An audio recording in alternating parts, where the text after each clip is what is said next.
My strong advice to any business founder is build your business as if you're going to sell it, regardless of whether or not you want to.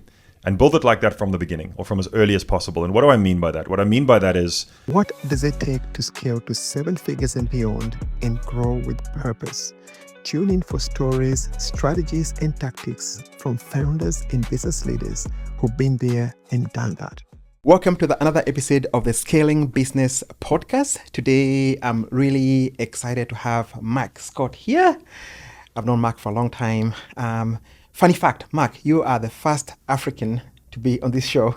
So, yay, we're doing something. We can finally tick that box for those who've been asking. We're doing something for the motherland. Yeah. So, but anyway, in all sense, what I'm really excited about having Mark here is Mark has been in the trenches, starting businesses, growing, scaling up to acquisition for the last 20 years. And then the last year or so, you've switched to advising CEOs and business leaders on their strategy and pretty much helping them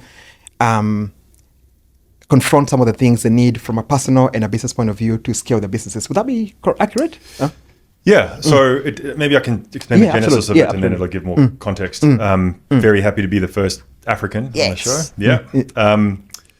So I won't bore everyone with my long sort of journey, but my business was acquired 3 years ago, and since that finished, I've sort of lent into this new chapter, which is what my clients refer to as high performance or business coaching, right? But the way that it happened is I didn't choose to do this. Like, it was a completely organic thing. Like when I got to Adelaide, I have a funny accent. I'm 6'5". So everyone was like, "Oh, new person, come and give a talk or be on a panel," right? So I would do that, and I would tell the story of Nona Digital, my business, and that business we ran quite differently, quite a unique way of working and culture, and lots of bets that we took that we didn't know would pay off. Usually around people. It turned out they did. But people were usually quite intrigued with how we built our business operating system and how we built our culture and the decisions we made. And inevitably someone would come and say to me, "That sounds awesome. Can you help me with my business?" And I'd be like, "No, man, I'm running my own business." Yeah. And then we had some challenges with our visa. So I couldn't fly back to South Africa where all my business partners were and my team. So there was a 3-year period where we couldn't leave the country. And I got really isolated. I didn't see anyone in person from a business perspective for 3 years. So I said to my business partners, "Guys, I'm going nuts. I actually need to see human beings. So I'm going to start saying yes if people say, 'Can you help me?' I don't know how I'm going to help them, but I'm just going to say yes." And that's how it sort of started. Is the next person that asked me, I said, "Yeah." And they said, "What does it look like?" And I was like, "I have no idea. Maybe I'll charge you this much money and I'll see you twice a month and I'll just tell you what we did in our business. And if it translates to yours, great." And that's how it sort of kicked off.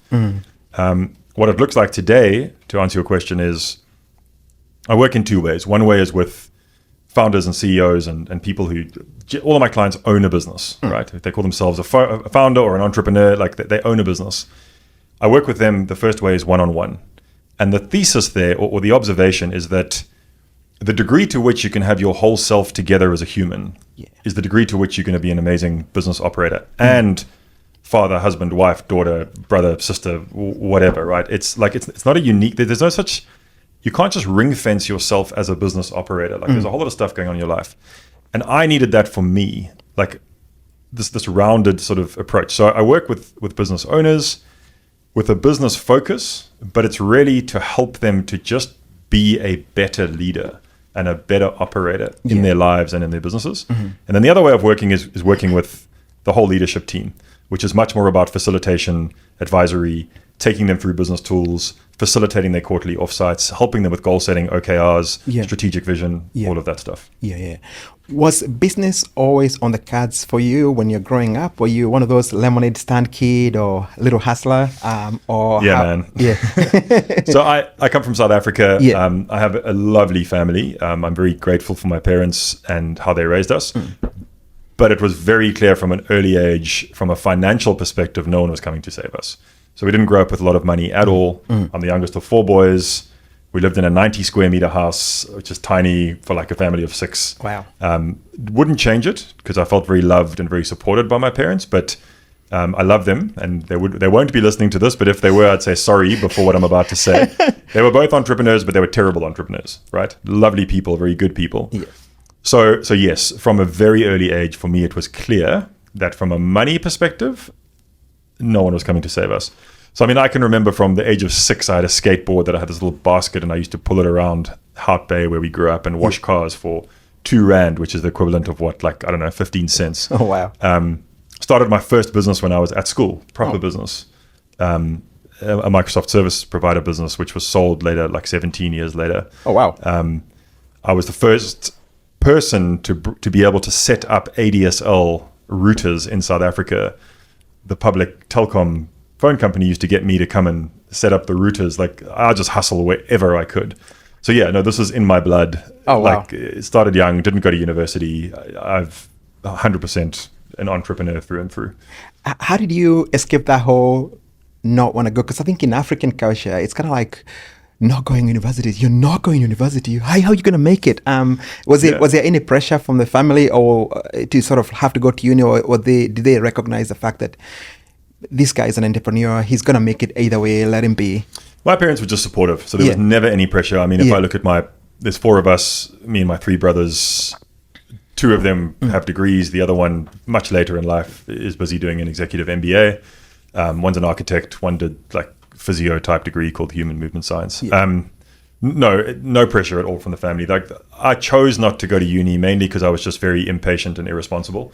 When I was at school, I was like, I'm not going to take out a student loan and study for 4 years and then get a job. Like, I'm just going to short circuit that and just start a business while I'm still at school. Not necessarily the greatest decision for everyone, but it was for me. You know, it took me a long time to actually figure out how to make money in business and how to run business. But for me, it was, I mean, you'll never know, right? Because hindsight, like in this instance, you just can't know. But I think my life trajectory would be very different had I gone to uni. Having said that, all of my friends were at uni, all of them. So I kind of vicariously lived a uni experience through them because I was partying with them, I was hanging out with them, whatever. But then they would go to uni and I would go to my business, right? There is an insecure part of me that absolutely still wants to get a degree, do an MBA, maybe even a doctorate, but that's pure ego and like just proving to myself that I can do it. So maybe I will one day, but it's now for very different reasons, right? I mean, I feel like you've already earned your MBA, 20 years in the trenches, advising businesses, some of the stuff you talk about and the frameworks you build over time. I don't know whether most MBAs will be able to even come close to that. I mean, it's thank you. I appreciate that. I don't feel like that. Although there's some objective evidence. I've had MBA programs reach out to me to say, Mike, can you come and teach a class? And I'd be like, no, I'm not qualified to teach a class. But then I kind of laugh about it, right? Because what does an MBA teach you to do? It's like a master of business administration, how to run a business. Well, I have run and grown and exited businesses. So I get it. I think maybe when you're 100% practically self-taught, which I am, I've got no theoretical training. I wonder how many gaps in my knowledge there are. And I kind of wonder, well, if I had had this formal training, would it have been faster, easier, smoother? Would the gaps in my knowledge be there for my next phase of career? Will they be there? So I nearly signed up for it. In fact, I did sign up, but I didn't follow through with an MBA last year. But then things got really busy, and I'm very busy with a bunch of businesses now. So it's a weird thing. I think if I'm lying on my deathbed one day, I'm not going to agonize about not studying, but I will go like, I wonder what that would have been like. So I think I will probably do an MBA or something like that at some point, but it'll be a very different. Most people do an MBA so that they can get a higher paying job, so that they can become a management consultant. Like, it won't be for that. It'll be like kind of just to see if I can do it and what the experience would be. I feel like I'm the other counter. I went through the whole do a degree, started doing the equivalence of an MBA, and as soon as I went through halfway through the process, I was like, get me out of here. I went to the university and I said, okay, how many subjects? I want to quit. And they said, okay, John, if you just do these 2 subjects, you get a graduate diploma and you can honorably leave this place and you'll be fine. So you're just fine. Anyway, let's go back to let's transition back to your business. The one that I want to talk about. Obviously, you've had a few of them, but the one I want to talk about is Nona. Because when I met you, when I met you the first time, you just moved to Adelaide, and I can only imagine what it's like to pluck your business from there. Put your family, pack your suitcase, move to a new country. Before you ever get to move your family from South Africa to come to Adelaide. Was it, what was the goal? Because you already had the business there, and I'm assuming it wasn't a brand new business when you're bringing it here. What was it like running it over there? And what was the thing that made you feel like, okay, I need to move? Was it opportunity? What was it like running it over there versus here? Yeah, so there's a few things to speak about there, I think, that might be useful to your listeners. So just for context, South Africa is an amazing country. I love it. I miss it. Yeah. I have guilt for leaving. Yeah. But there's a lot of crime. There's a lot of problems, right? I'm from Cape Town. It's magnificent. I luckily go back often. But when my first daughter was born, or when my daughter was born, my wife said, as sad as this is this the place we want to raise our daughter? And I was like, yes, it's amazing. I love it. And she kind of said, me too. And, I'm a big mountain biker. She's a big trail runner. Like, we used Cape Town a lot. But it kind of was quite sad because she was like, Mike, I can't really run anymore. It's not safe for me to do that and what have you. So we made this decision purely based on crime and crime for our kids. To be completely honest, if we didn't have kids, I don't think we would have left because we were quite kind of desensitized to it. So that's why we moved. Like, full stop, the end was crime, right? Then after that was, okay, well, we've made this decision now. So to be honest, the first thing I said to my partners was like, I guess you guys better buy me out because this won't work. Like, this was way before remote work, right? This was like 2017 that we're having this conversation. Yeah. Maybe even earlier. And they were like, well, we could, or we could just maybe give this a crack, like, let's give it a crack. So I was like, all right, let's give it a crack. I'll go to Australia. Like, we might as well try. We can incorporate there and see if we can grow the business and what have you. Now, there's a ton of lessons and a ton of stories in this, but I think the ones that are worth mentioning are, if anyone's listening to this that's an entrepreneur or a business owner, this will resonate, right? Like, things get difficult in business. So just to give you context, 2 weeks before we packed up our entire lives and moved across the world to Australia, to a city where we didn't know one single human being, right? The following happened. Yeah. I remember it quite clearly. It was a Wednesday morning. One of our bigger clients at the time, who had a team of, our business was about 40 people. I think their team was probably 6 or 7 people, so a significant portion of our team. A big contract. These are very senior software engineers. They're very expensive. Big team working dedicated to this particular crowd. They had told us that they had raised about $5 million in funding and that they were just waiting for the tranche to close. So we had extended effectively a line of credit for a few months. So they owed us quite a lot of money and they had a big team working on it. I remember this clearly. He walked into our office, this is 2 weeks before we leave, and he says, hey, Mike, things are going well, thanks. Listen, that round of funding that we told you we closed? Well, we didn't actually close it. We just had a commitment, and that commitment's fallen through. So we can't pay you the hundreds of thousands of dollars that we owe you. We can't keep paying you, so sorry, we're just going to have to push pause. And you could sue us for the money, but we're domiciled in the Cayman Islands, and there is no money, so you might win, but you would get nothing. So overnight, we went from a profitable business, everything looking good to move across the world in a different time zone, 8 hours, 10 hours away, to overnight having a business that was probably losing about $80,000 to $100,000 a month. Wow. Instantly, as we're about to move across the country. We canceled our going away party. We canceled our farewell. We left on a terrible note, right? Now I'm moving to this new country with a business that's in serious trouble, being 8 hours away from a time zone perspective and a million gajillion hours in terms of a flight. So when we landed here, it was not a good situation. Oh, wow. Right. So that's why we moved here. We recovered and as you do in business, you go through difficult times and that's what being a business owner is all about.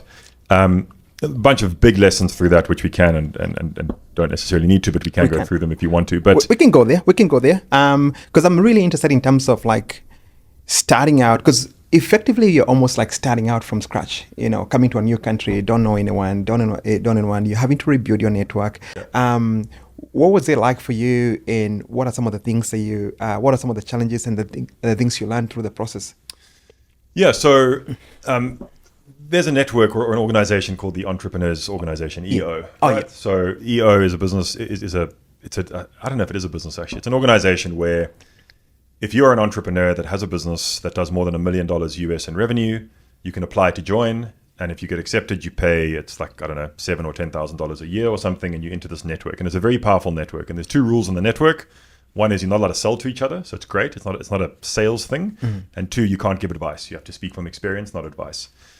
You put 10 entrepreneurs in a room and you tell them not to give advice to each other, that's a difficult thing, right? So the reason I mentioned that is I was part of EO and it's a global network. They're in most cities in the world. I was part of EO in Cape Town for quite a while, got a ton of value. And then when I moved here, I joined the Adelaide chapter and I took a board role, which was a really good move because what that did was it accelerated my network access to the right kind of people in Adelaide. What I mean by the right kind of people is a network of business owners, people who are sharing the same experiences from a business and often life perspective.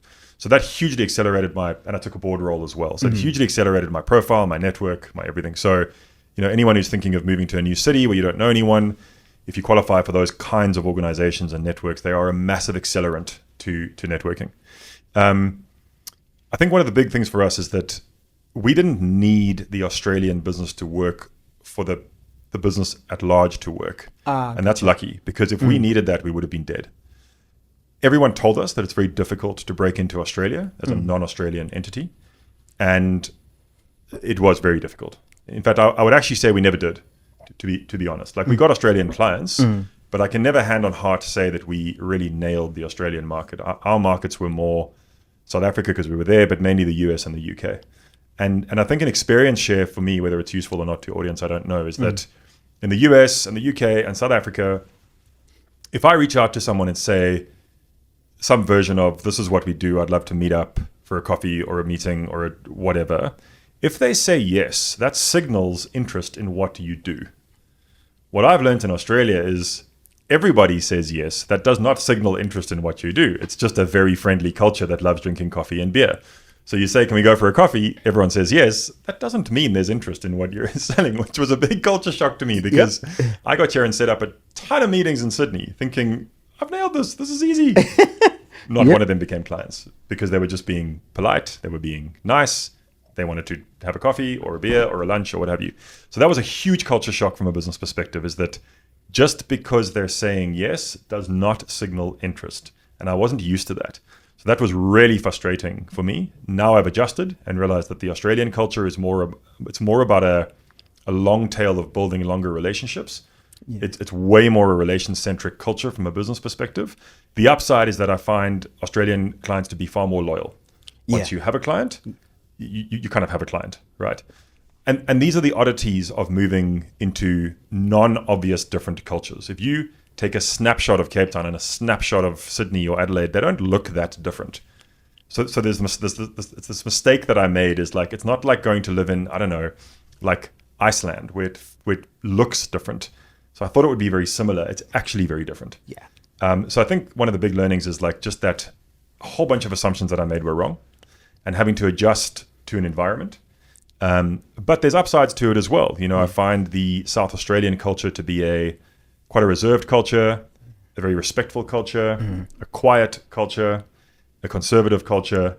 I am none of these things. That is not how you would describe me. I am not quiet. I am not reserved. I am respectful, but I am not conservative.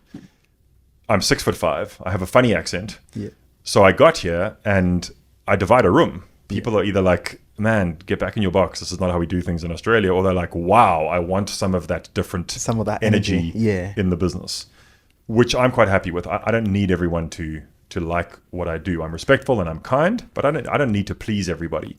Yeah. So that actually was a benefit because people who gravitated towards that more direct, where you're heart on your sleeve, vulnerable, very open style, I really vibed with them. The weird part for me was that that's how everyone is where I come from. There's half the room now that's like, we don't talk about our feelings. We don't open up at all. It's business and it's very, and that's different for me, right? So those are some of the lessons. I mean, it all ended well. The business was acquired in a very, very good deal. But it was incredibly stressful. That first year of being in Australia was so hard in every way. Like my wife and I look back at it and we're just like, how did we survive that? Like it was nuts. Yeah. So let us walk you through the whole process of now scaling Nona Digital to in Australia and getting it to an acquisition. Do you mind just walking us through, were you consciously building the business for acquisition, or was it something that you're going along, you're building a business, life is going along, and then someone sort of noticed what you're doing and thought, oh yeah, I could use some of that. Or what was the strategy? How did you walk into that? What was the strategy going to that acquisition? Yeah. It's a good question because it was a services business, and services businesses are often quite difficult to sell for any reasonable amount of money, like any reasonable multiple. So all of those things were true at the same time. So when we started the business, we did not start the business to sell it. My strong advice to any business founder is build your business as if you're going to sell it, regardless of whether or not you want to. And build it like that from the beginning or from as early as possible. And what do I mean by that? What I mean by that is, for anyone listening, I don't want to be patronizing if you know this, but I'm just going to assume you don't. Otherwise, we're working from an assumption of a bad place. When an acquirer wants to buy a business, they do a due diligence on the business. And they usually ask you for a whole bunch of documents that they refer to as a data room, right? So these are anything from your share, like your cap table, like who owns the shares in your business, to your director contracts, to your employment contracts, to your client contracts, to your finances, just everything, every single thing about your business, right? It's not stuff that an ordinary sane person gets their head around and compiles in a nice, neat little box because they don't need to. I got advice very, very early to start and build a data room now, regardless of where you are in terms of your business and whether you want to sell. So we started building a data room like 3 years into the business, right? Just to give you context, the business was sold when we were 10 years old.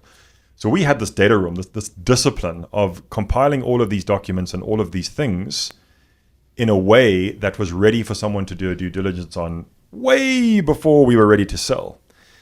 And why I'm telling you that is because the discipline of going through this really boring process of compiling all these documents and who owns what and what are the shareholders' agreements and what's the cap table and how do you think about contracting and how do you think about insurance and how do you think about risk and all of these things, it really makes you look at your business in a very different way, right?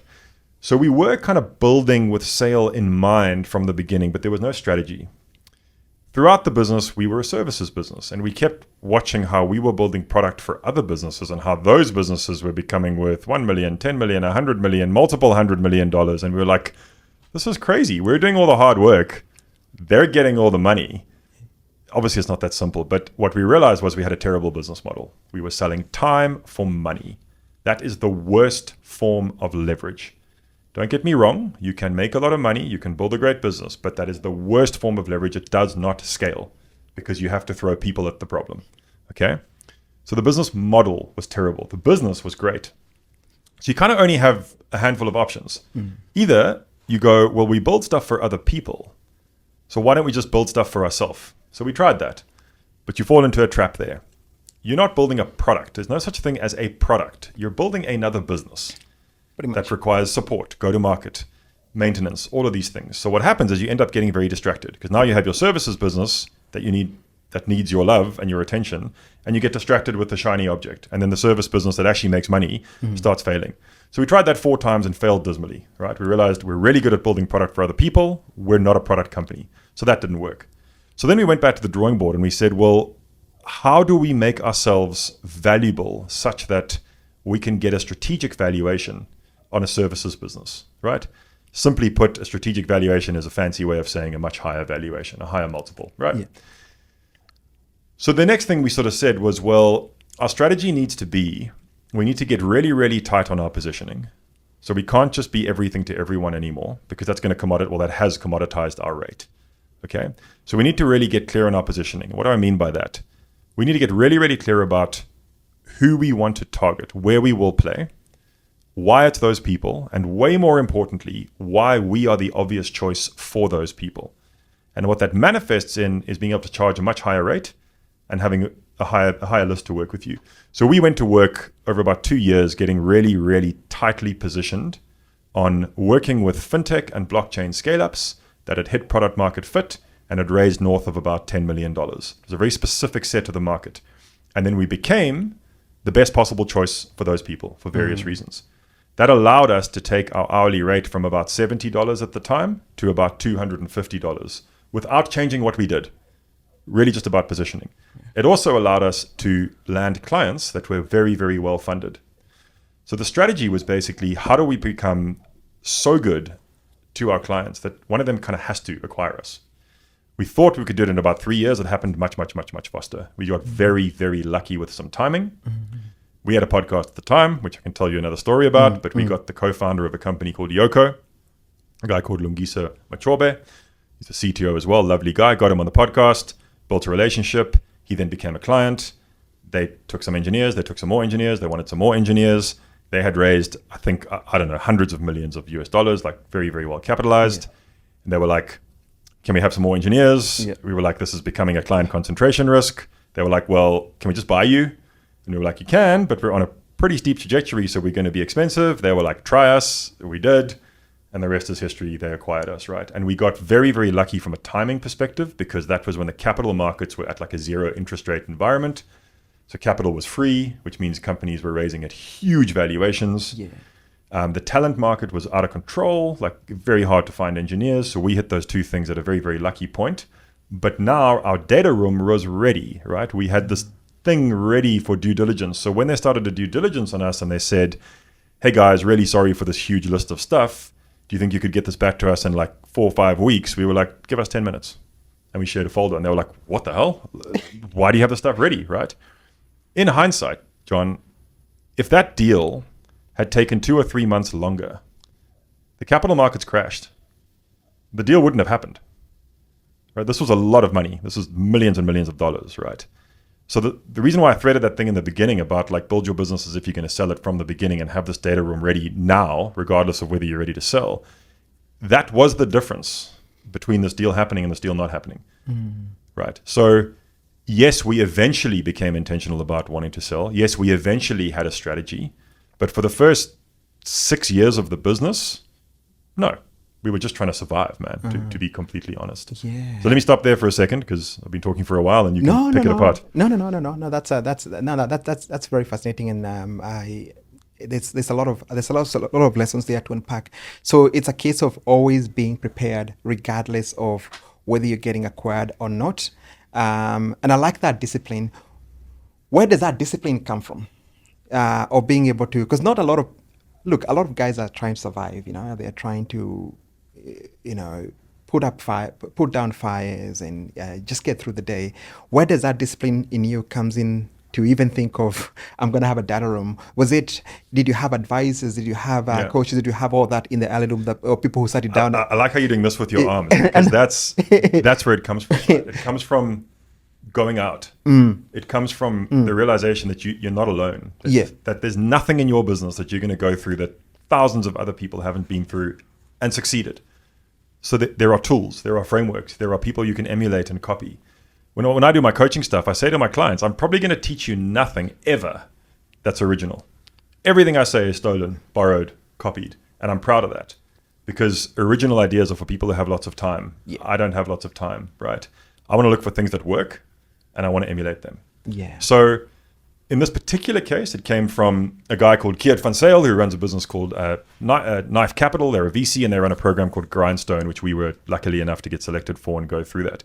But that's just a dude, and I want to give him credit because it really helped us. But this is the whole point of like mentors and coaches. And there's an ego thing that gets in the way, a lot of us thinking, oh, we need to know this. Like, that's not your job to know everything as a CEO. Your job is to go and find the answer, not to know it. Right? And it's over there. Like, I like what you did there. Like, it's over there. You've got to look over there, right? And that's, I do zero advertising, zero marketing for my coaching work. The reason why people want to work with me is because they look at it and they go, you've actually done the thing. You've built the business, you've had the exit, you've done the thing. I mean, I've made a lot of mistakes. I certainly don't have all the answers.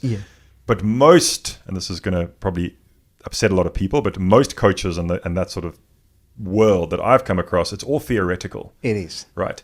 So to answer your question, it's like, go and speak to the people that have done the thing. Work with people that have done the thing. Don't take advice from people that haven't done the thing. That's the one part. The other part is like, you're right. Most people live completely in, I think you said, putting out the fires. You're just in the weeds of things. So I'm going to call that tactics. Most people live in tactics. But if we zoom out, really what we need to do is we need to start at the vision level. Why are we doing this? Where are we going? This is not soft. This is directional stuff. It's very important. Then we get into strategy. What are we actually trying to do here? Where are we going to play? How are we going to win? Right? Then we get into tactics. Most people, before they start working with the right kind of advisors or mentors or what have you, they're just living in putting out fires, and that never, ever stops. So a big way of getting out of this is actually having the discipline and the courage to be in the weeds, but to also have the discipline to come out and zoom out and go, well, what if I wasn't in the weeds? What would life look like if I wasn't spending 8 hours a day putting out fires? What if I could take a bolder approach to actually think that I can 10x my business, not just get through the month? Right? This sounds soft. It's not. Like where your focus and your energy goes is where you're going to see impact. And this is not theory. This is coming from someone that has been in the trenches, that has had businesses that were insolvent, that has looked at cash flow forecasts and going, how the hell do we make payroll this month? Right? 2, doing a significant exit at like a 25 times EBITDA multiple. A big part of this is working with the right people to help you to see the wood from the trees, to make you think bigger, and to realize that usually you are the biggest person that's in your own way. You're the biggest bottleneck. You're the biggest bottleneck. You're the biggest bottleneck. I want to find out, I want to unpack a little bit. So you get acquired. What is it like to get acquired and get integrated into a bigger business? And what happens there? So, okay, so you're used to running a business and now you're part of a bigger company. Yeah. What is a transition like for you as a founder, especially coming from having full autonomy to sort of now having to report to somebody, and obviously bringing a different team and a different culture to a different company and sort of having to integrate that into that culture. Yeah. How was the transition like for you? Yeah, terrible. Okay. So, I mean, I'll be honest. I like the honesty. It was a phenomenally successful deal from a financial perspective. Yeah. Very sadly, I'm not happy about this. Yeah. It was not a success Okay. from an integration perspective. Okay. And look, I mean, I was speaking to Lungi, one of the co-founders recently, and we both agree. We sort of reflected on it and went like, why didn't this work from a business perspective? And one of the big insights was we were a very tight team of about 40 people, right? Multiple teams, but a tight unit. And what happened was when we got integrated, we got very split up and dispersed amongst a multi-100 person organization, right? Even though what they were paying for was the people, right? They didn't buy our book. They didn't buy a client base. They bought our people, right? And then we got heavily dispersed amongst this organization with a very different culture, a growth-oriented business, not a profit-oriented business, a product business, not a service business, and within product payments business, which is super regulated and super specific. And that wasn't the right strategy. In hindsight, what the right strategy would have actually been to pick us up as an agency model and drop us down as an agency model, but now within the business. To actually almost be, like we agree on this, that we think it would have been very successful had we remained an agency style unit that they owned, but that we sort of were treated the way we were treated as a supplier. Because as a supplier-client relationship, we were actually really, really good together, really good. But then being picked up and dispersed, we lost the thing that we were good at as a supplier. You can't know this stuff going into it, right? So when I say terrible, it is sad that it didn't work the way that it should have worked, but these things are very difficult to know upfront. This particular business that acquired us, Yoko, is also in like a hyper growth phase. These guys were acquiring, I think at the time, like 5,000 to 7,000 customers a month or something. I mean, it was just massive growth, right? That's the one thing. In a personal capacity, just to give you context, John, the employment contract that I signed when I moved to Yoko when they acquired us was the first employment contract I've ever signed in my life. So I was 40 years old. That was the first time I ever signed an employment contract. I don't know how to be led. I don't know what that means, right? I was really looking forward to that, to be honest. It didn't work very well for me because it was really hard. I mean, I'm sitting in Australia. This business operates on like GMT plus 2 time zones. So we're like 8 hours different. I've never met any of my team. I've never met the founders. I'm on a totally different time zone. What I'm good at wasn't needed in this business. I know services. I'm really good at leading leaders. I'm pretty good at business development. This was a product business. It doesn't need business development. This requires go-to-market strategy and product marketing. These are not my skills. I'm not going to lead the founders of a multi-$100 million organization. So what am I going to do, right? And the answer is no one knows. So I spent 18 months there. I learned a lot, to be honest. But I was supposed to be there for 5 years, and we had a conversation really early to say, guys, this is not really working. Like, you're paying me a very high salary. There isn't even really a tight job description. Yeah. Like, just to give you context, once I had left, they didn't replace the role. The whole function basically didn't exist afterwards, right? So it was a very amicable, and they were very generous about this, but we sort of had this very mature conversation saying, yeah, I know I'm supposed to be here for 5 years, but honestly, do you even want me around for 5 years? Because I'm not really adding a ton of value. Yeah. I'm not super engaged. I'm not doing what I'm really good at. So why don't we just call it a day? And we had a very amicable, they were very generous in the details, and I ended after 18 months, right? Okay. And at that point, I was like, well, what do I do now? And that's what I had been doing, some of this coaching stuff. Okay. But then there was sort of like, well, what if I did this full time and actually not just took on like 1 or 2 clients, but actually build up a portfolio of clients and really try to become, in Jim Collins's language, like the best in the world at this. Yeah. It's a concept. It's not a specific thing, right? Just try to become excellent at this thing. And that's what I've been doing since November 2023 full time, until recently when I've invested in and joined another business as well as an extra thing.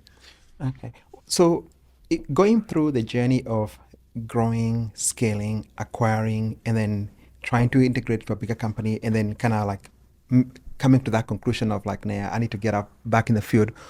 What are some of the lessons? What are some of the, I guess, lessons you learned through the process, and how did that prepare you for going to this new venture? Oh, I'd love to say that there were these huge insights. There weren't. Okay. Like for me, Yeah. I had sort of resigned to the fact that I'll be with the acquiring company for a good few years. This decision or this catalyst to leave happened instantly. Like I was in Cape Town. I was about to leave Cape Town. It was the last day. I went for lunch with one of the founders, and we were talking about some other stuff. And then this conversation just kind of went like this. And I was like, geez, well, I guess we're done here then. And he was like, yeah, I think we are. This was not a planned thing. The next thing, it was done, right? And it was the right thing. Yeah. And it was very amicable, but I was not ready for it in terms of I had zero plan. Yeah. I think on reflection, Yeah. I don't really want to start another business again, I don't think. It's all consuming. Okay. I've done it a few times. I've done it with people that I love and respect. And I think that might have been a big insight, was I don't actually want to start a business again. I wanted to buy a business or join an established business to help get to the next level. So that's what I did, right? So the coaching stuff is fulfilling. It's rewarding. I love being able to see the way I think about it is I provide the space, but my clients do the work. I don't do the work for them. They've got to do the work, right? But it's very fulfilling to create that platform and that space, and then to watch them grow. Most of them have had significant growth in their business and themselves since we've been working together. They're doing the work. I'm providing the platform. But it's not my business. I'm not growing a thing. There's no thing for me to sell or exit at the end of it, right? It's very financially lucrative, but it's not really a business. It's selling time for money again, right? Yeah. So to scratch that itch, long story short, I wanted to join an existing business, and the primary criteria for me was, do I like these people? Yeah. Do I want to work with these people? I'm not kidding. Like, I didn't care what the business was. And I found that in some very cool people. I know the founder pretty well, but I found that in this company, Warp Development, that we handed a lot of our clients over to. So I'm still doing the coaching stuff, but there I've taken a director role and doing some stuff with them as well.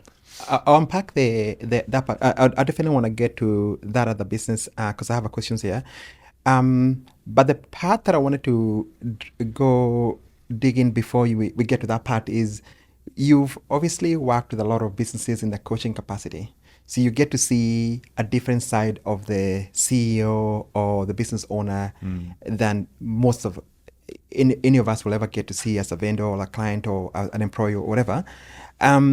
What are some of the common things you've seen? And obviously, you can't share pertinent details, but what are some of the common things you see with the businesses that you've worked with that are some of the biggest stumbling blocks for them to get to the desired outcome in terms from a growth perspective? Yeah. What are some of the things that are holding them back? Is it a mindset thing? Is it an execution? What are some of the common? Are you able to speak to some of the common things you're seeing? Sure. So there's some super practical things, and then there's some more sort of esoteric things. So I think the practical things is just about every one of the people, like the type of person that gravitates towards what I do is an entrepreneur, right? So it's usually the person that has started the business, okay? Now, one of the frameworks that I really like, or the models, it comes from a comes from a book called Traction, and it's an operating system called the Entrepreneurial Operating System. Yeah, it's a good book. It's a set of tools. It's basically a whole bunch of management consulting principles, heavily simplified and distilled, and super, super practical. It's a great book. I'd highly suggest checking it out. It's oversimplified, and it's not quite as simple as the book says, but it's an amazing place to get started, right? If you follow their sort of process, they talk about the visionary and the integrator. So they talk about in every single business, you've got this person who started the business. But usually in my experience, that person is a visionary. Now, what is a visionary? A visionary is the person that is really good with big ideas, generally good with big relationships, usually quite good at selling, often very good at the culture type stuff, terrible with detail, terrible with follow through, does not like systems and processes, upsets the apple cart all the time, follows the shiny object, easily distractible. That's me, right? They're describing me, right? One of the observations that I've made is that, and I'm trying to think if there's any exceptions to this, I think every single client I've worked with would fall into this bracket to some degree. They realize through the work that we do that they've hit a ceiling in their business because they don't have what the EOS system calls an integrator. Now, an integrator could not be different to the visionary. The visionary sits over here, the integrator sits over here, and the rest of the leadership team sits over here. The integrator is the yin to that yang. The integrator loves systems, loves process, very structured, very organized, executes on the strategy, turns down 9 out of 10 of the big ideas that are coming from the visionary because they're just crap, but the one that's good is the reason the business is in business. It's the person that runs the business. They are accountable for the P&L. They are accountable for the performance of the business. In almost every instance, the person that I work with is not a strong integrator. Now, no one is binary. No one is like 100% that or 100% that. It's always a skew. It's a spectrum.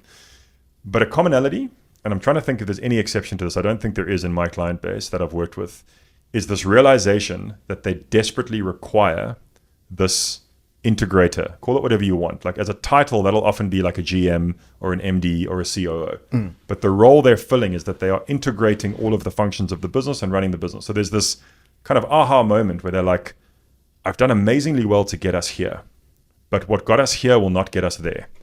That's a profound insight, right? It's a very, very difficult thing to hire for. Another insight, I've never ever seen the integrator hire being successful on the first time. It's such an important role, but once they get it, there's a huge unlock. So if I think about like 3 of my businesses now that I've helped, that have placed their successful integrator that's great in the business, now we're just seeing a hockey stick curve basically. And not just in like performance, it's also in now the founder has actually got a bit more time. Now the founder is not just putting out fires all day.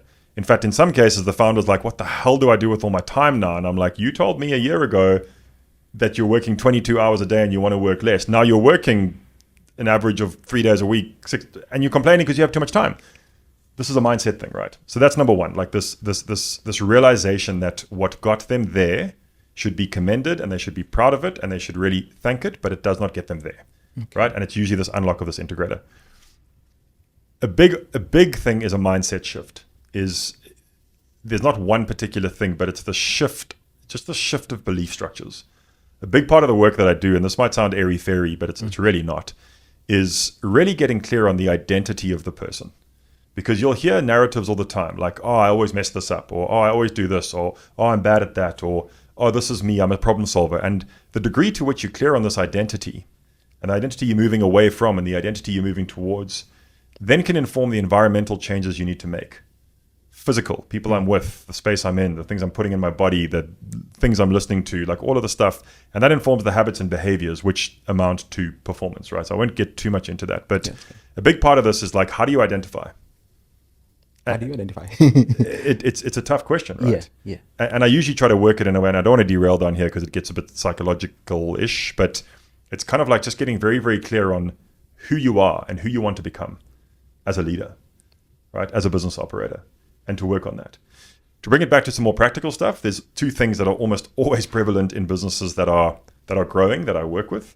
One is that they realize that they don't have a distinct and successful marketing function, right? Especially if it's a services business, they just live in this feast or famine cycle, right? They're in feast, then they get arrogant and they're like, oh, it's a delivery problem, we don't need work, so they turn it away. Or they go, oh God, we've got no work coming, what do we do? Scramble, scramble, scramble. Like very common feast or famine cycle. So a big observation is, how do we sophisticate and mature and have a lead generation machine in your business, a strong marketing function? That's hard. Another one that comes up a lot is a strong finance function. Most of these businesses have gotten to where they got to by having a bookkeeper that compiles invoices. That's not a finance leader, right? And then they get to 10, 20, 30 staff, or 1, 2, 3, 10, 20 million, $30 million of revenue. And all of a sudden this person is totally out of their depth and being asked to do things that they don't have skill in. So leveling up that finance function so that the leaders have got accurate reporting on time every month so that they can make proper decisions based on cash flow forecast and budgeting is a game changer, right? Because they're flying blind other than that. These are the sorts of things that I see a lot. Another one that I see a lot is a lack of any form of intentionality on who they allow into the business. Their staff are there because they have a pulse and they needed to hire somebody and they roughly could do the job. There is no deep values assessment. There is no performance assessment. There is no proper onboarding process. And then they wonder why they've got a whole bunch of B team players, not A team players. I mean, the list goes on and on and on and on. The interesting thing to your question is your problems are never unique. Something that is absolutely pervasive is often they'll feel quite embarrassed to tell me about something that's done really poorly in their business, thinking they're the only people. Yeah. I'll go, yep, you and everybody else that I speak about. Pick a line, pick a number. One thing I'm very interested in is because you do a lot of off-site with the business leaders and the owners of business leaders, where you pull them aside and are able to do that. What are you doing to help them? What are some of the things you're telling them, exercises or something that you're helping them to snap out of the usual? Yeah. And a lot of it is going to come down with obviously shedding your ego, because when you're dealing with serious people. They started a business, and as much as what they have done will not get them to where they want to be, you also have to appreciate they've done a fair bit. Yeah. So you're dealing with big egos. You're dealing with fixed patterns of doing things in a certain way. We've always done this. What are some of the things you're saying to them? What are some of the things you're helping them to snap out and go, okay, let's look at this. Yeah, good question. So I think firstly, people that want to work with me generally are quite open, because if they weren't, they wouldn't come to me. And I've had a few times where people have worked with me and they just argue with everything, and I'm like, I'm not here to argue or be right. I'm here to help you change and grow. If you're going to argue with me, this is a waste of everyone's time and money. It's very rare that happens. It's happened once only. So generally, I don't have that problem, right? Because they're coming to me because they're going, they might not use these words, but effectively, I need help, right? And there's many reasons why they need help. And that's a good place to start from, because you're open to change. They must challenge what I'm saying. I'm not a teacher, right? I'm there to affect change. Yeah. To answer your question, when we're on these offsites, the standard offsite is every quarter we'll go offsite for a day, and the deliverable of the day is to set the objectives for the quarter ahead. I like the OKR framework, but it's a goal-setting framework. The first half of the day is really about surfacing the issues, doing all the uncomfortable stuff, really surfacing the good, the bad, and the ugly in the business in a contained and supportive way. And then the second half of the day is going, cool, of the 753 things that we could do this quarter, what are the 3 we're going to do? How are we going to measure them? Who's going to do them? And what are the initiatives, right? Really bringing it down to a core set of objectives. When I start working with the business, though, I spoke about this framework earlier. We don't start with tactics. I pull them right back, and I get the founders in the room, and I just go, what is the vision of this business? And we slog through 2 days usually of, I call it trudging through treacle. It is like, it's not enjoyable work usually. It's hard because there's no right answer. Vision is not a nebulous concept. Vision is a 4-part equation. What are your core values? How do you behave in this organization that are non-negotiable, and why? What is your purpose beyond just making a profit? What is why do we exist, right? What is your big, hairy, audacious goal? What is your 10-year goal, and why is that the most important thing? And what is the vivid description of the business at that 10-year goal? The combination of those 4 things is your vision. And that's not easy to get right. It's actually very difficult to get that right in a way that is meaningful and useful to an organization. It's easy to go, integrity, trust, honesty, blah, and then blah, but to make them usable and authentic is actually really hard work. So we start there. That's vision. Then we move to strategy. Strategy, again, is not a nebulous concept. It is 5 questions. What is your winning aspiration? Where will you play? And more importantly, where will you not play? How will you win? So what are we going to do that's going to make us the easy choice and give us a sustainable competitive advantage? What capabilities do we need in place, and what management systems do we need? And then acknowledging that those are just assumptions, and then actually the work is saying what must be true to make those choices a winning set of choices. That's the next phase of work. And then, and only then, do we get to the tactics, right? That's very simplified and very summarized. Once we've done that work, we iterate and we iterate and we iterate and we iterate and we iterate. But the format is every quarter for one full day, we go off site, we revisit the vision, the strategy, and then we set the tactics. Just by being off site is a circuit breaker. Quite often people push back and go, but we've got a boardroom in my office. Can we not just use that? And I'll just generally be, nope, we can't. Because you need that circuit breaker of being, even if it's next door, just being off site and away from the office. So there's a ton of stuff there. The other stuff that I do that I won't get into examples, but when I'm working one-on-one with the founder as well, that's where a lot of change gets affected. Because connecting their purpose and their mission to their business's purpose and their business's mission, and getting them more articulate and more intentional about their life and what they want and how they are taking care of themselves and all of the parts, makes them a better leader, makes them show up in a better way in their business. That makes a lot of sense. Wow, that's a lot. There's a lot to unpack there. So now moving forward to the current business you're in, before obviously we talk about that one, is so you mentioned that you wanted to be part of an existing business as opposed to starting a new one. What drove that decision? And probably another follow-up question will be, it looks like most of the businesses you've done have been partnerships. Partnerships can be crazy. Like co-founder partnerships? Co-founders, co-founder partnerships. With you've most of the businesses you've had, it looks like apart from the coaching one, most of them have been, you've built them with other people. Yeah. What's been your recipe for maintaining that harmony between obviously you and your co-founder, or not? Yeah, I mean, man, I've had a lot of breakups with co-founders and things, so there's no recipe. Look, in my first real business, I had a few bad false starts with founders, like co-founders. Luckily, they weren't too financially damaging, but they were just horrible. And I sort of vowed to myself, I'll never have co-founders again. Then when I started Nona, there were 5 of us that started that business, right? And it was just, that's how it just sort of worked. I won't get into a lot of detail there, but some of the founders there, the ones that we finished off with when we were acquired, these are some of the most smart, capable, high integrity, good people I've ever come across. In fact, just to give you context, we sold the business 3 years ago. When I go to Cape Town, which is quite regularly, I usually have one free weekend. The people that I choose to spend that weekend with are my ex-co-founders. Like, they have become some of the closest people to me in my life.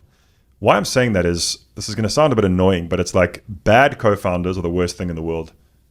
Don't have bad co-founders, start your business on your own. But when you find the right co-founders, the right business partners, I will never start a business on my own ever again. It's just lonely. It's horrible. It's lonely.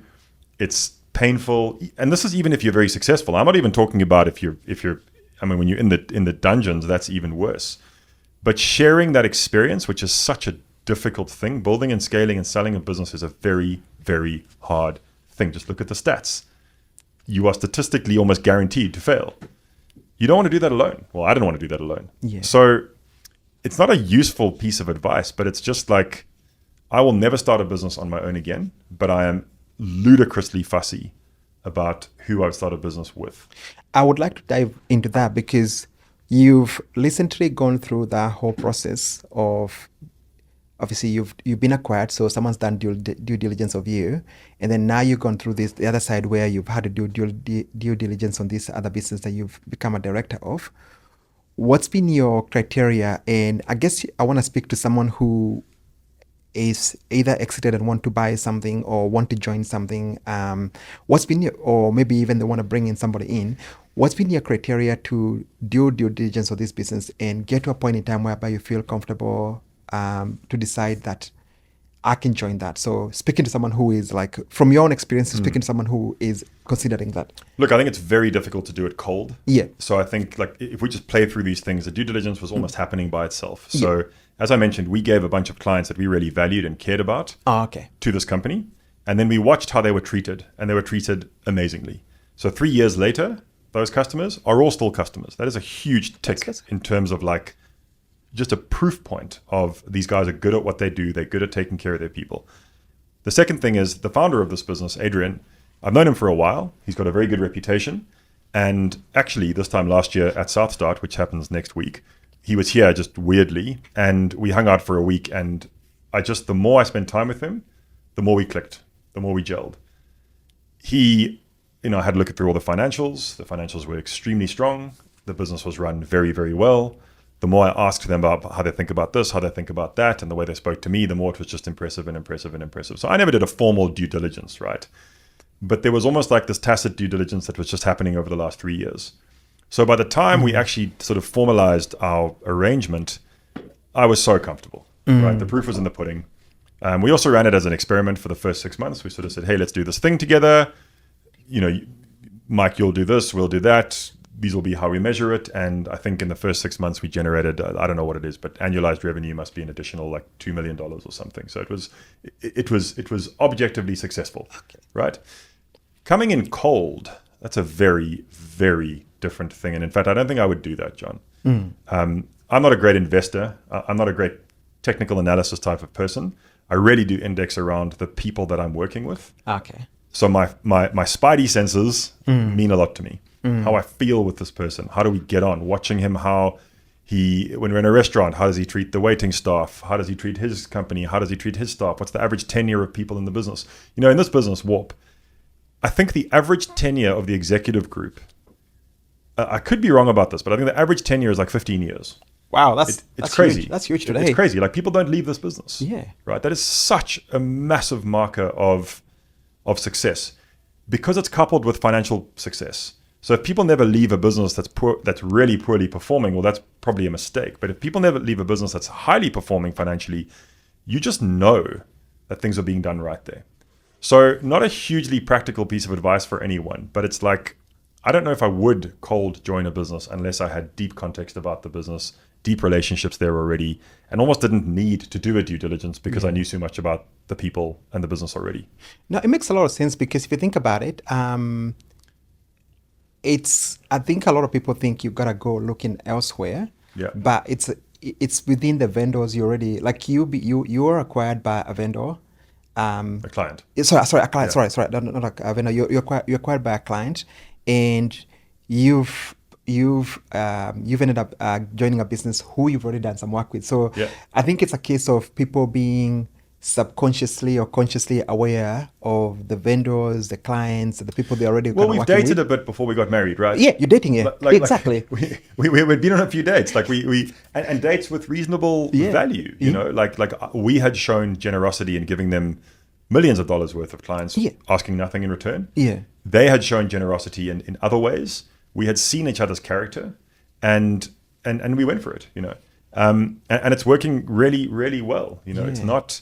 It's not a full-time thing for me, although I do think about it all the time and it's very exciting. And I think that's actually quite a nice balance for me. It also, this exposure, they're a significantly bigger business than what my business was. So the exposure that I'm getting to this rapid growth in a much bigger business on a different scale is very useful for the advisory and coaching work that I'm doing now, right? Because my context is changing from deep understanding and knowledge in like 40, 50 person businesses, but now having exposure and knowledge and being on a front row seat and part of the executive of 120 person business that we're set to double in the very near future, right? So it's an exposure that makes me a better coach, better leader, better advisor, right? And vice versa, by the way. The services that we offer at Warp, every single one of my coaching clients will benefit from, right? So there's this network effect as well that happens where it's just everybody gains, everybody benefits from it. There's no underhandedness, there's no weird sales tactics. It's just like everyone around that is getting benefit from that network.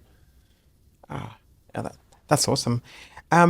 What are you excited the most about this business, and for lack of a better word, getting back in the seat of growing and scaling another business, or being part of another scaling business? Yeah.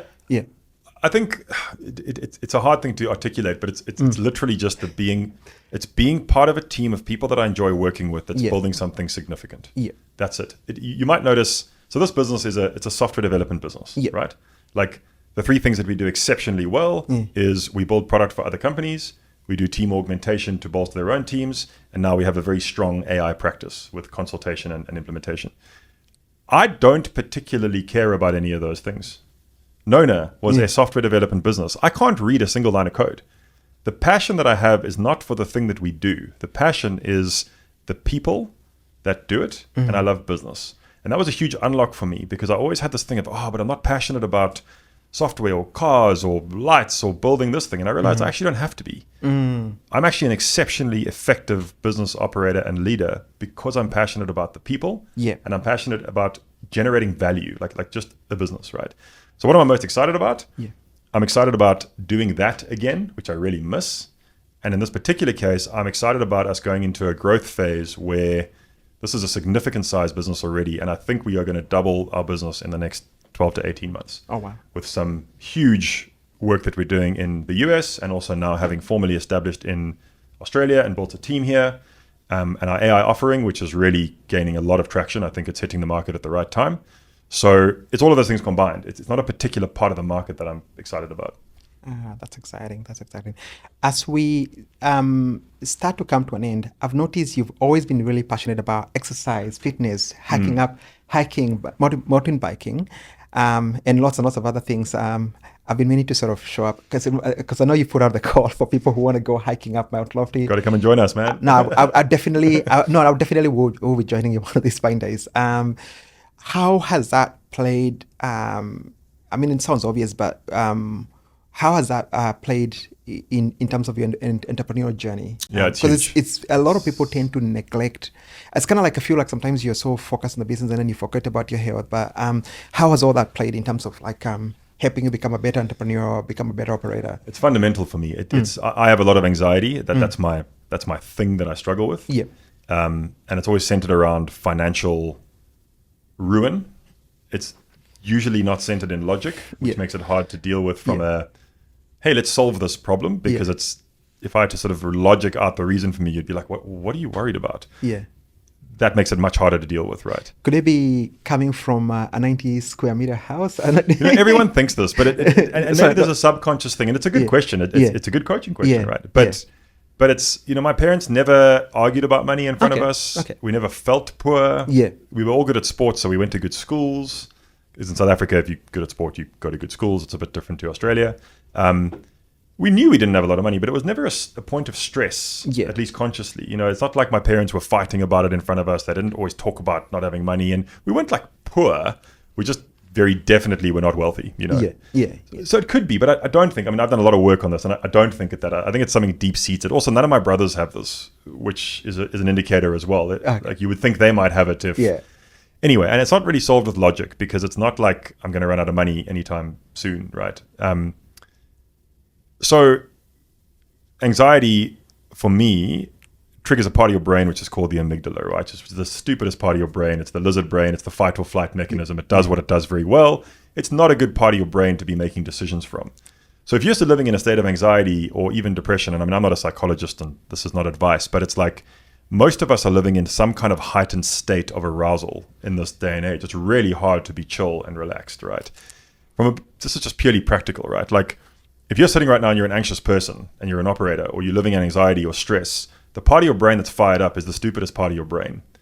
To move to the prefrontal cortex, we need to activate our parasympathetic nervous system and deactivate our sympathetic nervous system. And, there's drugs for this and what have you, but you want to try and do that naturally if you can.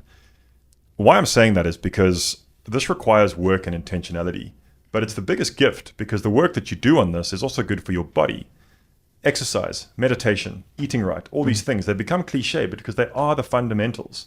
So for me, I know that if I'm not exercising, if I'm not meditating, and if I'm not sleeping, I can just forget about like everything else. It's just not going to work.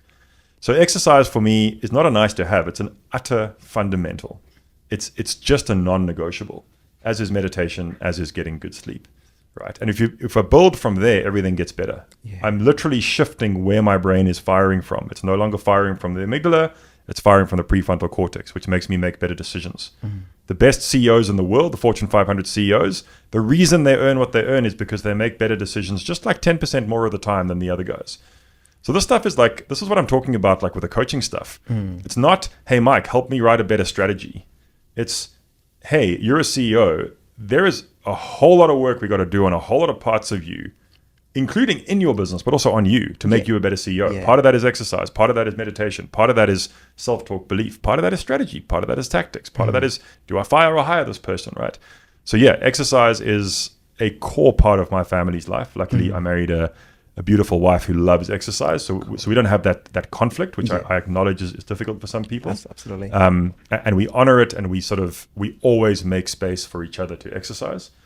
But honestly, John, it's like, that is like, it is just so fundamental It is. to living a successful life, right? It is. I can't stress it enough. The trouble is there's so much content about it, it's almost become cliche, right? So anyway, so yes, it's been an absolute crutch that I've lent on that has gotten me through the difficult times. Yeah. And I don't think I would have gotten through them, whatever that means, without a passion and a love for exercise. I love the way you put it, because what I find, and talking to a lot of entrepreneurs, is what's obviously, as an entrepreneur, you're obviously going to be the biggest bottleneck. So, and people tend to think that you can separate your personal issues with the business issues, and you're pretty much just one integrated self. And there's a lot of times I find some of the problems we are trying to confront, we think they are up here, but maybe it's just a matter of get out and exercise. Because that's what I'm noticing, especially for me. Sometimes I'm stressing out, I'm trying to sort of work it out in my head, and sometimes just going down the gym, which is why I joined the gym down the street, just going down the gym and just walking for about 10-15 minutes. All of a sudden you come back, your perspective is different. So that connection between your exercise and, most fundamentally, I was only just chatting with someone yesterday, and your mindset, those are two areas I think we really ignore, and then that really come back to bite us. Then we end up holding back our business. We never really let our business become the best it can ever be. We are generally the biggest reason our business is in trouble, pretty much. Not breaking through the ceiling. But it's really hard to do that work on your own. Yeah. This is the thing. My coach, who's in New York, used to say to me, Mike, it's really hard to read the label from the inside of the bottle. Yeah. Often I'll say something to a client, and they'll be like, oh, God, that's so obvious. How didn't I see that? And I'll be like, you didn't see it because you're in it. Yeah. I'm not like some genius or anything. Like, you would be able to see that about me. Yeah. And having the space to speak completely honestly, completely open, without judgment, but in a context that the person gets it, it's just an incredibly valuable thing. Like, it's an incredibly valuable thing. And the word that I get most from my clients in terms of what we do, I always get people to open with 2 words and close with 2 words after every session that we do. The word that comes up the most is clarity or clear. In terms of how they're feeling. That's not me giving them the answer. It's me creating a space for them to get to the answer that was always in them. But it's really, really hard to do that by yourself. Some people can, but it's very difficult. Yeah, it is. As we start to come to an end, there's a question I always like to ask, because the thing about business people, entrepreneur type, we always struggle with this concept of, I don't know whether you want to call it work-life balance or work-life harmony.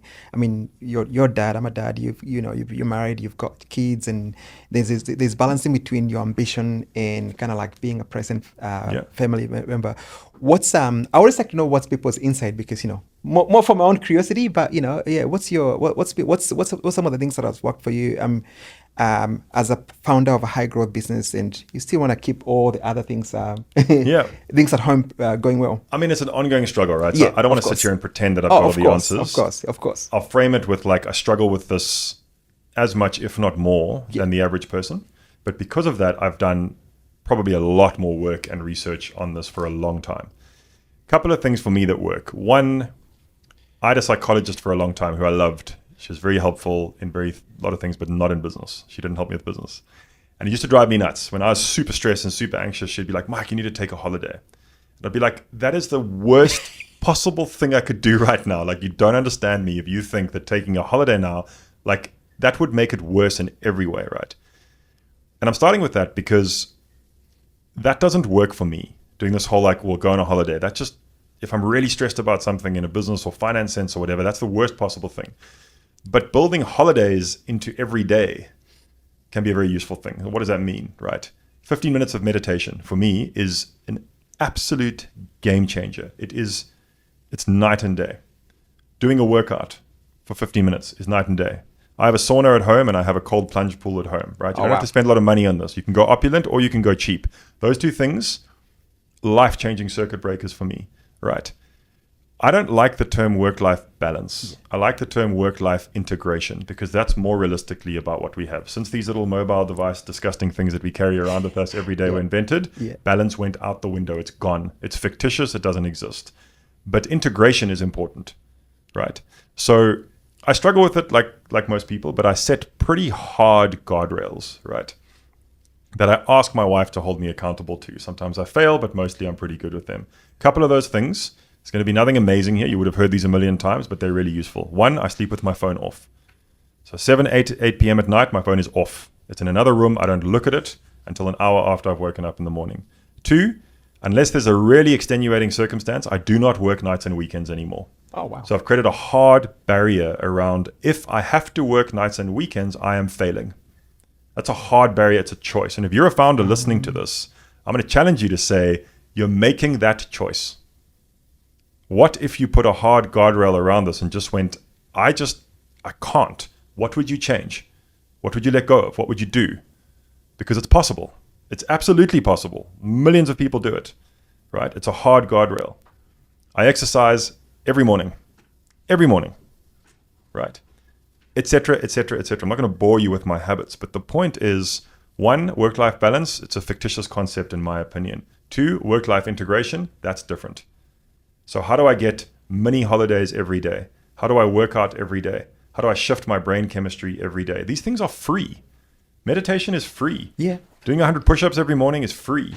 Like excuses of like, I don't have a sauna or I don't have a meditation teacher or I don't, like those are excuses, right? We can do all the fundamental things you need to do are free. A cold shower is free. In fact, it's less than free. It's less money than using hot water. It's less right? money, yeah. You can see where I'm going with this. We just make excuses because it's a set of choices. So it's not really what you asked me, I don't think, but I get quite passionate about it. No, so. I like the angle because the one that I feel like you've challenged me the most is the whole, if you're having to work at nights and the weekends, that is an intentional choice. Yeah. And it's a matter of reevaluating your business and putting guardrails around making sure, okay, why do I have to do it? Why is that important? Is it a staffing thing? Well, is it this? Yeah. So I'll challenge you even further, right? Yeah. So especially my time in EO, very often when you see very hardworking founders who are burning the midnight oil, spending every night at work, really crushing it, and you ask them why you're doing it, very often you get some version of for my family. Okay? I used to say that. So you're describing your value, your primary value, saying my primary value is my family. Cool. Then I would say, let me see your calendar. Because if your primary value is family, where do they feature on your calendar? And then I would challenge myself, and then I started challenging other people. I'm calling BS on myself. That I'm not doing this for my family. What I'm actually doing is using family as an excuse to be a workaholic. This is a hard thing to accept, right? And then to take it even further, when I'm working one-on-one, I don't judge anyone with that. It's not a judgment. It's just like, what are you actually optimizing for? Because if you actually like working more than you like spending time with your family, just acknowledge that. Yeah. I'm not even saying change it. No. But stop pretending you're doing something else. And I'm not telling you, John, I'm saying No. right? I totally appreciate it. And I was totally doing that for years. Yeah. But I genuinely didn't value work over family, but I was doing that. So I was like, okay, if I'm really doing this for my family, if my primary value is family, which it is, then that needs to show on my calendar, which it does now. It never used to. And this is hard because now we're confronting deep-seated values in oneself. I'm not saying don't work nights and weekends. I'm just saying be far more intentional about what you're optimizing for in your life right now, and your calendar should reflect that. So my calendar does reflect my values. Training is on my calendar. Family time is on my calendar. Work is also on my calendar. So is meditation. So it actually does reflect, not all the time. I fail all the time. Of course. All the time, right? Yeah. But it's there. It reflects my values. So these are a set of choices. Everything is a set of choices. Having the courage to work through these choices is a whole different story. Yeah. But that's a good challenge to kind of end on, right? Is that life every day is just a set of choices as we get through our day. Yeah. it's one of those mantras that has been going around. Everything is hard. Choose your hard. Choose your version of hard. Yeah. Wow, this has been a really good conversation. As we conclude this conversation, I wanted to, I guess, give you an opportunity to sort of just give you what is your parting shot in terms of like based on what you've talked about. That you'd want someone to sort of really take from this conversation. If they only do this and do this only, something that's going to help them unlock growth for themselves, and not just as a business person, but you know, I like the theme throughout the conversation. It's not just about building a successful business.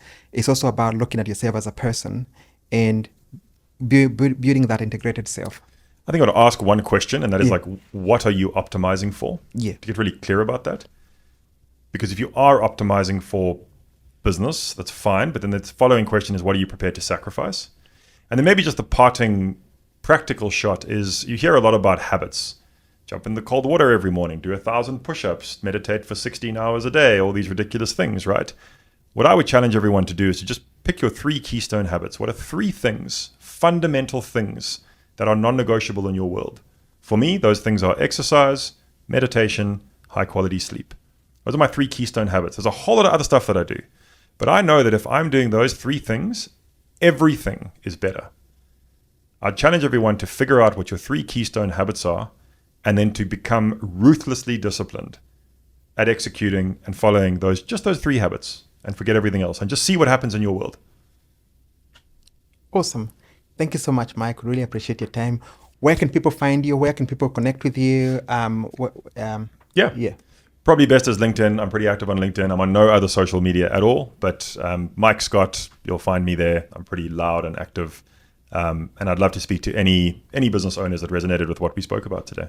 Yeah, awesome. Yeah, you should follow Mike on LinkedIn. He's got a lot of interesting things that he shares, tidbits and even memes and things like that. So it's not a boring business profile. You'll definitely be entertained and learned a lot from it. I've enjoyed a lot from being connected with you on LinkedIn. John. Thank you so much. Thanks for having me. Thank you.